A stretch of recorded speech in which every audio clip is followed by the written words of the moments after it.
Tout organisme vivant est une machine à faire des copies de gènes. Ces mots de Richard Dawkins ont redéfini notre conception de l'évolution. Le gène égoïste, un concept audacieux, questionne si ce ne sont pas les gènes qui occupent le devant de la scène, mais les individus eux-mêmes. Dans cette aventure intellectuelle, nous plongerons au cœur de cette idée révolutionnaire, révélant ses implications sur notre compréhension de la vie et de notre humanité. À l'époque où Dawkins publiait son livre en 1976, la théorie évolutive était déjà bien établie grâce à Charles Darwin. Cependant, le mécanisme précis de l'évolution restait flou.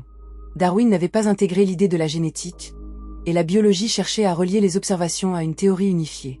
En effet, Darwin, dans son ouvrage majeur, L'origine des espèces, publié en 1859, avait posé les bases de la théorie de la sélection naturelle.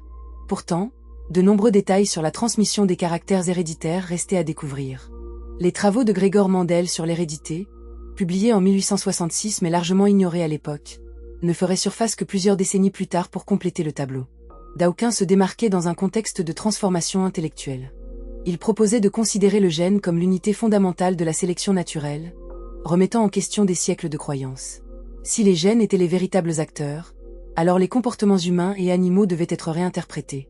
Sa vision offrait une nature dominée par la compétition et l'égoïsme, défiant les fondements altruistes de certains comportements. En éclairant le rôle des gènes, Dawkins faisait écho aux doutes de Darwin face à l'explication des comportements sociaux en dehors du cadre de la survie individuelle. L'impact de le gène égoïste fut immédiat. Certains voyaient en lui une simplification des idées de Darwin, d'autres une brillante extension. En dévoilant l'interconnexion entre les gènes et le comportement, Dawkins démontrait que l'altruisme pouvait être un produit de l'égoïsme génétique, soulevant des questions non seulement sur la biologie, mais aussi sur la philosophie morale. Le débat s'étendit au-delà des laboratoires, engageant le grand public. Les échos de ces idées résonnaient dans des conférences, des universités et des médias du monde entier. Les débats sur la nature humaine étaient relancés, exposant les contradictions entre éthique et instinct. Les idées de Dawkins traversèrent rapidement les frontières de la biologie pour s'imposer dans la culture populaire. Le terme « gène égoïste » devint un slogan, symbolisant une nouvelle approche de la compréhension de soi. Que signifie être humain à l'ère des gènes? Comment notre évolution façonne-t-elle notre relation à nous-mêmes et aux autres? Cela suscita une réflexion profonde sur l'identité, mettant en lumière les motivations sous-jacentes à nos actions. Les psychologues et les sociologues se mirent à s'interroger sur les implications de l'égoïsme et de l'altruisme dans nos interactions sociales, remettant en question des notions établies de l'éthique. Dawkins a marqué les esprits, ouvrant la voie à des explorations des comportements humains et culturels. L'évolution se transforma en une lentille à travers laquelle l'humanité pouvait reconsidérer ses valeurs. Ainsi, son œuvre a non seulement eu un impact scientifique, mais a aussi engagé un dialogue critique sur ce que signifie être vivant dans un monde complexe. Ce dialogue ne se limitait pas à la biologie, mais s'étendait aux arts, à la littérature et à la philosophie, interrogeant la nature même de la créativité humaine. Avec le gène égoïste, Richard Dawkins a déclenché une révolution dans le monde de la biologie.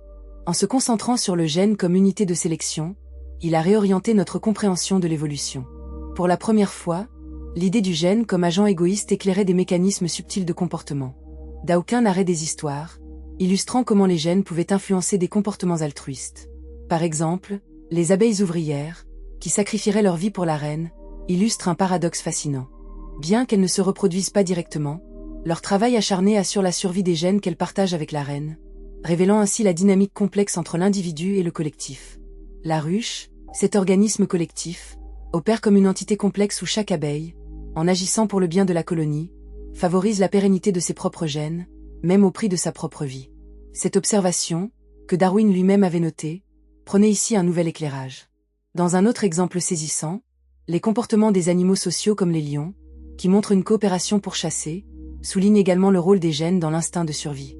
Lorsqu'un groupe de lions chasse, chaque membre utilise des stratégies sophistiquées pour capturer leur proie, maximisant ainsi les chances de succès.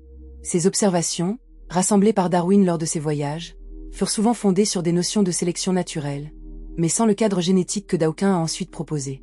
Ce dernier a ainsi donné un nouvel élan à l'œuvre de Darwin, reliant les comportements altruistes à une logique d'égoïsme génétique. À partir de 1970, l'impact du gène égoïste souleva des questions sur la nature humaine, remettant en cause des croyances enracinées sur la moralité. Certains critiquèrent cette vision comme trop matérialiste, craignant qu'elle déshumanise les relations interpersonnelles. Pourtant, le livre de Dawkins engagea un débat nécessaire sur notre rôle dans la symphonie de la vie. Les implications de cette théorie résonnaient au-delà des murs des laboratoires, suscitant l'intérêt des philosophes et des théologiens. Pour certains, Cette approche scientifique semblait réduire la riche palette des émotions humaines à de simples calculs évolutifs. Daoquin introduisit aussi le concept de mème, une unité de culture transmise comme un gène, ouvrant un champ de réflexion sur l'évolution culturelle. Si la culture évoluait comme la biologie, nos croyances étaient-elles aussi soumises à une forme de sélection? Cette idée bouleversa notre perception de l'humanité, plaçant nos comportements dans un continuum évolutif et culturel. Le parallèle entre gènes et mèmes suggérait que nos idées et pratiques, de la musique à la mode, pouvaient également évoluer selon des mécaniques de sélection naturelle. Les mèmes, selon Daoquin, étaient propices à la transmission d'idées, tout comme les gènes le sont pour les traits physiques. Un mème pouvait être une phrase, une mélodie ou même une mode vestimentaire, et sa propagation dépendait de sa capacité à capturer l'attention et à susciter l'intérêt. Ces réflexions amenaient chacun à faire face à la manière dont les normes sociales évoluent au même titre que les espèces biologiques, remettant en question la permanence de nos valeurs. Cette quête pour comprendre nos actions donna naissance à de nouvelles disciplines, influençant la psychologie et les sciences sociales, tout en suscitant des luttes. Les critiques de Daoquin avancèrent que réduire l'homme à son information génétique ignorait la profondeur de l'expérience humaine. Les débats se multiplièrent autour de l'hérédité et de l'environnement, chacun tentant de définir l'équilibre entre nos gènes et nos choix. La lutte intellectuelle s'intensifiait alors que les défenseurs de l'humanisme s'interrogeaient sur le risque de réduire l'individu à une simple machine biologique. Comment un tel discours sur l'égoïsme génétique pouvait-il coexister avec les notions d'empathie, de compassion et de communauté qui sont essentielles à la vie humaine? Ces questions, cruciales pour l'avenir de la société, affluaient dans les salons littéraires et les amphithéâtres universitaires. Pour beaucoup, le gène égoïste devint un révélateur, forçant à questionner nos motivations. Des concepts tels que l'amour et l'empathie prenaient une nouvelle couleur, suggérant qu'ils pourraient être influencés par des calculs évolutifs. Ces émotions, longtemps considérées comme des élans altruistes, devaient maintenant être examinées à travers le prisme de la sélection naturelle. Cette dynamique ne soulevait pas seulement des questions sur notre libre arbitre, mais aussi sur notre responsabilité en tant qu'être pensant et conscient. À ce moment-là, les mots de Daoquin résonnaient comme une invitation à explorer la palette des émotions humaines sous l'angle de l'égoïsme et de l'altruisme, à se demander si notre conduite était réellement guidée par des choix éthiques ou par une somme d'intérêts génétiques. Comment, alors, définir la moralité dans un monde où chaque acte pourrait avoir des racines évolutives? Daoquin ouvrit une porte vers une nouvelle compréhension de l'évolution. Son ouvrage ne décrivait pas seulement les mécanismes de la sélection naturelle, il proposait une métaphore audacieuse. Les gènes, agents égoïstes, œuvrent à travers les générations, façonnant organismes et comportements. Cette perspective radicale sur le monde naturel démontrait que les interactions entre espèces, y compris humaines, étaient souvent teintées d'un intérêt égoïste. Cette nouvelle lentille permettait de voir le monde non pas comme un simple théâtre de rivalité, mais comme une toile complexe où se tissent alliances et conflits, chacun agissant pour maximiser sa propre survie. Les modèles de coopération, en apparence altruistes, étaient maintenant perçus comme des stratégies évolutives façonnées par des pressions environnementales. L'impact des idées de Daoquin ne s'est pas limité à la biologie, mais a également touché des domaines tels que la politique et la sociologie. Les implications de la théorie du gène égoïste ont été utilisées pour expliquer les comportements dans des contextes aussi variés que les choix électoraux ou les dynamiques de groupe. En effet, la sélection naturelle ne se contente pas de façonner les espèces, mais semble également influencer les structures sociales humaines. Les organisations, les mouvements sociaux, et même des systèmes politiques ont été réévalués à la lumière de cette nouvelle approche, donnant naissance à des théories sur le comportement collectif et l'organisation sociale, où l'égoïsme et l'intérêt personnel jouent un rôle central. Daoquin introduisit aussi les mèmes, explorant comment les idées se répandent culturellement. Ce parallèle soulignait que nos croyances et comportements pouvaient également évoluer. Toutefois, le modèle d'égoïsme ne fut pas sans controverse. Dans un monde déjà en proie à des luttes idéologiques, les implications de sa théorie remettaient en question la moralité humaine. En s'appuyant sur l'idée que des comportements socialement bénéfiques pourraient découler d'égoïsme génétique, certains craignaient que cette vision ne justifie des actes d'égoïsme au détriment du bien commun. Comment une telle interprétation de l'évolution influençait-elle notre conception de la moralité, du devoir et de la vertu? Ces interrogations continuèrent d'alimenter des débats dans les sphères académiques et publiques. Des philosophes, des psychologues et des biologistes tentèrent d'intégrer ces nouvelles visions dans leurs travaux, cherchant à établir un dialogue entre la science et l'éthique.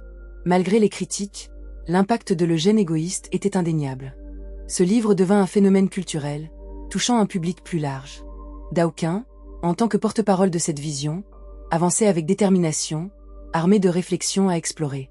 Le gène égoïste posait une question fondamentale. Quelle est notre place dans ce réseau de vie, de compétition et de coopération? En ouvrant le débat, il invitait à une réflexion sur la complexité de la nature humaine. L'héritage de Daoquin, à travers le gène égoïste, reste ancré dans notre compréhension de l'évolution. Il nous a donné les outils conceptuels pour reconsidérer notre place dans le monde naturel, tout en incitant à réfléchir sur nos comportements et nos valeurs. Cette tension entre instinct et conscience se révèle dans un monde moderne où la science et l'humanité s'entrelacent de manière complexe. Le raisonnement de Dawkins demeure pertinent aujourd'hui, alors que nous questionnons nos choix et nos motivations. Au-delà de la survie de nos gènes, se trouve une conscience collective à nourrir. Les décisions que nous prenons sont liées à cette conscience. Ce qui était autrefois perçu comme immuable est maintenant un espace dynamique, où l'interaction entre notre héritage génétique et nos choix sociaux modèle l'humanité. Le gène égoïste devient ainsi un concept applicatif, questionnant non seulement notre biologie, mais notre